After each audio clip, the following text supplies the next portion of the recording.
Welcome back to This Day in Scottish History. I'm your host, Colin MacDonald, and today we revisit a tragic event that shook the island communities of Scotland.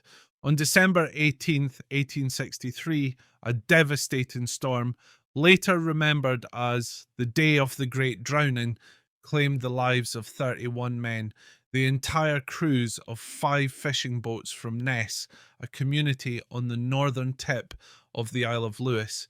The sea has always been both a provider and a punisher in the rugged and remote Hebrides.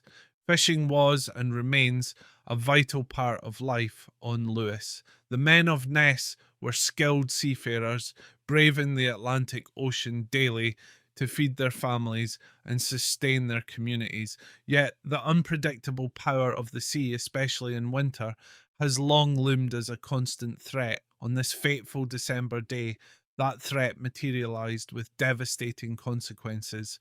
The fishermen set out as they did on many other days, launching their open decked fishing boats, locally known as sgoths, into the unforgiving waters of the Minch, the stretch of sea between the outer Hebrides and the Scottish mainland. Winter fishing in the North Atlantic was perilous, but the men of Ness were no strangers to harsh conditions.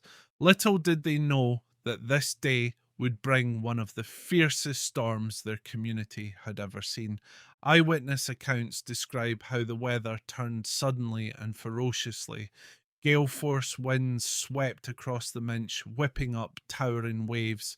The storm was unrelenting, battering the small wooden boats and offering the men no chance of escape.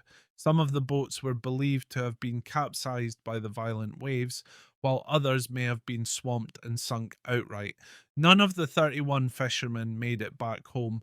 For the small, tight-knit community of Ness, the loss was catastrophic. At the time, Ness was a collection of small villages where everyone was connected by blood, by friendship, or by shared labour.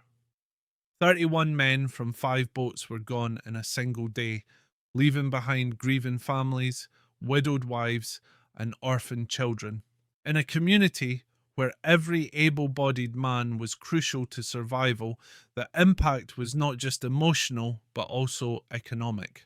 To put this into perspective, in the mid-19th century, life on Lewis was already incredibly harsh. The people of Ness lived off fishing, crofting, and subsistence farming, their lives shaped by the unforgiving environment of the Hebrides.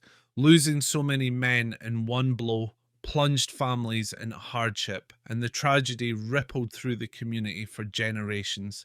The event was so profound that it was remembered as Lana Mora Moir, Gaelic for the Day of the Great Drowning. In a culture that preserved its history through song and storytelling, the sorrow of this day became woven into the collective memory of the Isle of Lewis. The Day of the Great Drowning serves as a stark reminder of the dangers faced by those who earn their livelihoods from the sea. While modern fishing has advanced significantly with larger vessels, navigational aids, and weather forecasting, the North Atlantic remains as unpredictable as ever. Today, the tragedy is still commemorated on Lewis, particularly in Ness, where descendants of the lost fishermen continue to live. Memorials and stories honour the men who set out that day in 1863 and never returned.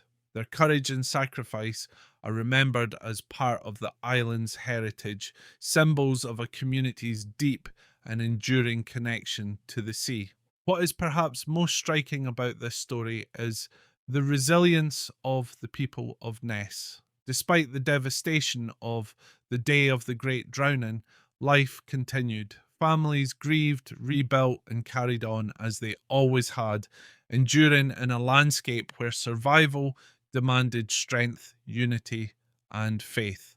As we reflect on the events of December 18th, 1863, let us remember those 31 men and their families. Their story is not just one of loss, but also of a people's unyielding spirit.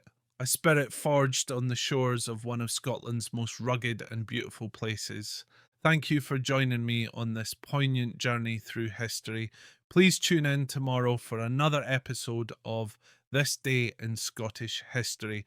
Until then, I'm Colin MacDonald, and as we say here in Scotland, haste ye back.